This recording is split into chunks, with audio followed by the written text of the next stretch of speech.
Mind body dualism यानी जिस्म और जहन का या हमारे दिमाग का आपस में गहरा ताल्लुक है। हमारी सोचें हमारी जिस्म को बीमार करती हैं और बीमार जिस्म हमारी रूह को बीमार करता है। इस बारे में एक इंटरेस्टिंग रिसर्च जो कि लॉन्गिट्यूडनल स्टडी थी, ये कोइंग ने और उसके साथियों ने नॉर्थ कैरोलिना में कंडक्ट की और उनका पर्पस ये था कि ये चेक करें कि ओल्ड एज में एडल्ट्स में जिनकी उम्रें 64 से 101 साल के बीच में थी, जी हाँ 64 से 101 साल, यानी वो लोग जो कि एक मैच्योर एडल्टहुड में दाखिल हो चुके थे, उन पर ये रिसर्च कंडक्ट की गई और ये रिसर्च तकरीबन 10 साल तक के अरसा पर मुहित थी,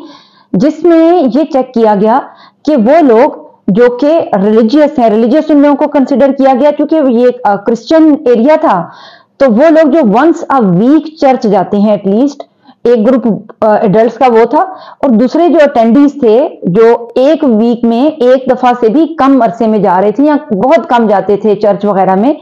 उसके बाद ये था कि उनको उनके कुछ मेजर्स लिए गए, जैसे कि उनका एंजाइटी और डिप्रेशन का लेवल, उनकी हेल्थ केयर की उनकी सेहत कैसी है, इस तरह उनको मुख्तलिफ डायमेंशंस में मेजर किया गया। 6 साल के अरसे के बाद उन बुजुर्गों को दोबारा असेस किया गया। उनमें जो जो अलाइव थे उनको भी, और उनमें काफी सारों की डेथ हो चुकी थी, उनके भी पैटर्न्स को दोबारा से मॉनिटर किया गया। इस अरसे में उनको जो लॉन्गिट्यूडनल स्टडीज होती है ना, इनमें हम लोगों को उनके बारे में जो इंफॉर्मेशन है वो कलेक्ट करते चले जाते हैं कंसिस्टेंटली। जो जो मेजर्स जो ऑब्जेक्टिव्स हमने डिफाइन किए हैं वो हम करते जाएंगे, जैसे कि उनकी number of visits to the church, उनकी रिलीजियस प्रैक्टिसेस, उनकी हेल्थ के एतबार से, उनकी सोशल लाइफ, उनके विजिट्स टू द डॉक्टर, उनकी बीमारियां, इस तरह उनके जो डिफरेंट एस्पेक्ट्स थे उनको साथ साथ मेजर और मॉनिटर किया जाता रहा। इस सारी जो उन्होंने रिसर्च था, इसका लुबे लुबाब क्या था कि कोइंग और उसके साथियों ने ये डिस्कवर किया कि वो लोग जो कम अज कम एक दफा चर्च जाने वाले थे, उनकी जिंदगियां ज्यादा लंबी थी। जैसे कि जो डेथ रेट था, वो लोग जो जा रहे थे चर्च जा रहे थे, वो सिर्फ 22% था, as compare to group of people जो कि चर्च नहीं जा रहे थे,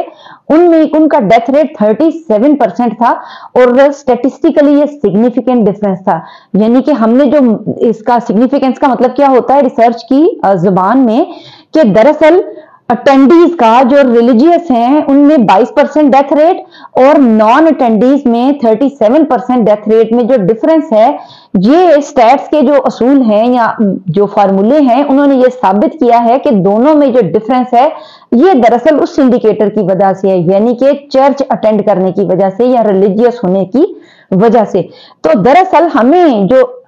एंड रिजल्ट सामने आया वो ये था कि रिलीजियस होने का या मजहब का हमारी जहनी सेहत के साथ गहरा ताल्लुक है, और फिर यह कि हमारी जहनी सेहत का हमारी जिस्मानी सेहत के साथ गहरा ताल्लुक है।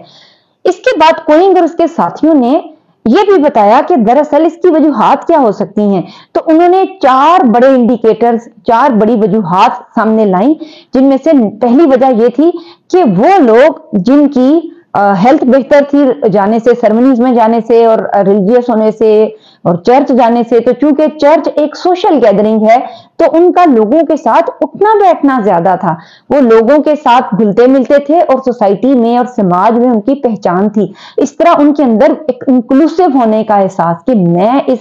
जो सोसाइटी है या मुआशरा है इसमें एक मजबूत तौर पर अटैच हूं, तो सेंस ऑफ आइसोलेशन, तन्हाई का एहसास उनके अंदर नहीं होता। दूसरी चीज ये कि क्योंकि वो बाहर लोगों में घुलते मिलते हैं तो उनको बहुत ज्यादा फीडबैक मिलता है, यानी जो उन्हें मिलने जुलने वाले लोग हैं वो एक दूसरे को बताते हैं कि आपकी सेहत अच्छी हो रही है, खराब हो रही है, तो उनको सोशल सपोर्ट बहुत मिलती है जब वो सब लोगों के साथ उठते बैठते हैं। सेकंड इंडिकेटर था मीनिंग इन लाइफ। तो दरअसल मजहब हमारे जहनों में मीनिंग लाता है, हमारी जिंदगियां किसी न किसी बुलंद मकसद के साथ अटैच हो जाती हैं और हमें अपनी जिंदगी जाया होती हुई नजर नहीं आती। जब हम कुछ ऐसी चीजें कर रहे हैं कि जो हमारी रूह को बालिदगी फराहम कर रही हैं, तो उससे हमारी जिंदगियों में मकसदियत पैदा होती है और ये मकसदियत हमारी जहनी और जिस्मानी सेहत को मजबूत किए रखती है। क्योंकि वो लोग जो ज्यादा मजहबी होते हैं और उनको उनकी ख्वाहिश होती है کہ وہ اپنی جو سوشل لائف ہے اس کو کیری کریں، تو اس کے لیے وہ زیادہ توجہ دیتے ہیں اپنی جسمانی صحت کے اوپر بھی، اور اس کو زیادہ سنجیدگی سے لیتے ہیں. یعنی جیسے جنک فوڈ نہ کھانا، جو ان کا ڈاکٹر کے ساتھ وزٹ ہے یا پلان ہے کوئی، اس کو فالو کرنا، دوائیاں ٹائم پہ کھانا، چہل قدمی کرنا، صبح سویرے اٹھنا. یا مذہب کے حوالے سے جیسے کہ سارے مذاہب میں ہی کوئی نہ کوئی پریکٹسز ہیں جو کہ دراصل ایک ہیلدی لائف سٹائل کی طرف لے کر جانے والی ہوتی ہیں. ایک اور انٹرسٹنگ فائنڈنگ جو اس ریسرچ کے نتیجے میں آئی، مذہب کو فالو کرنے والے لوگ یا چرچ کے اٹینڈیز کے اندر انزائٹی، ڈپریشن اور سٹریس کے انڈیکیٹرز کا ریورس ریلیشن شپ تھا. اس بات کا کیا مطلب ہوا کہ وہ لوگ جو زیادہ سے زیادہ چرچ جا رہے تھے ان میں انزائٹی، ڈپریشن اور سٹریس، اسپیشلی اولڈ ایج میں جو پرابلمز ہوا کرتی ہیں، وہ اتنے ہی کم تھے. اور وہ لوگ جو کہ ریلیجیس سرمنیز نہیں اٹینڈ کرتے اور چرچ کم جا رہے تھے، ان میں ڈپریشن، انزائٹی اور سٹریس کے سمٹم اتنے ہی زیادہ تھے. اور یہ بات زبانی کلامی نہیں کی گئی، یہ ریسرچ آپ کو ملے گی، انٹرنیٹ کے اوپر بھی ملے گی، اور کوئنگ اور اس کے ساتھیوں نے ایک ریسرچ انسٹیٹیوشن نے 10 سال کے عرصے میں کنڈکٹ کی ہے. تو دراصل کم از کم اگر آپ کوئی ایک میرے مذہب کے جاننے ملنے والے نہیں ہیں تو تو آج کی بات کا مقصد یہ ہے کہ اگر ہم اپنی زندگیوں کو پرپس فل بنانا چاہتے ہیں، ہم چاہتے ہیں کہ لوگوں میں ہم زیادہ انکلوسیو رہیں، ہماری صحت اچھی رہے، ہماری ذہنی جسمانی صحت اچھی رہے، تو ہمارے لیے یہ چیز لازم و ملزوم ہے کہ ہم ریلیجیس پریکٹسز کو فالو کریں. مذہب کے بغیر ہماری زندگیوں کے ڈسپلنز کسی کام کے نہیں رہتے، اور بغیر ڈسپلن کے ہماری زندگی کسی کام کی نہیں.